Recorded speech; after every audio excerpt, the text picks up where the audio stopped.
పార్లమెంట్లో కాంగ్రెస్ వ్యవహరించిన తీరు సరిగా లేదని విమర్శించారు బీజేపీ స్టేట్ చీఫ్ రామచంద్రరావు.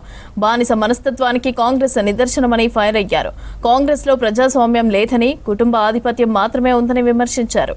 మహిళా సాధికారతపైన కాంగ్రెస్ మాటలకే పరిమితమైందని అన్నారు. ఇక మహిళలకు 33% రిజర్వేషన్ వస్తే సామాన్య మహిళలకు అవకాశాలు పెరుగుతాయని చెప్పారు. మహిళలకు జరిగిన అన్యాయానికి నిరసనగా సీఎం రేవంత్ రెడ్డి ఇంటి ముట్టడికి పిలుపునిస్తే హౌస్ అరెస్ట్ చేయడం సరికాదని అన్నారు రామచంద్రరావు. కాంగ్రెస్ పార్టీ 33% మహిళలకు రిజర్వేషన్లు 2023లో సపోర్ట్ చేసి, అంటే వీళ్ళు కేవలం మైనారిటీ ఓట్ల కోసము, వాళ్ళ కుటుంబం ఒక ప్రాతినిధ్యం కోసము మాత్రమే రాజకీయాల్లో మహిళల కోసం వాళ్ళు మాట్లాడుతూ ఉన్నారు. కానీ అసలైనటువంటి యొక్క కామన్ ఉమెన్ ఈరోజు మహిళ పార్లమెంట్లో చట్టసభలో రాకూడదు అనేటువంటి ఆలోచన కాంగ్రెస్ పార్టీ ఇండియా ఉంది. ఎప్పుడు కూడా స్టేట్మెంట్ మీ మహిళా రిజర్వేషన్ వ్యతిరేకం కాదు అంటున్నారు కదా.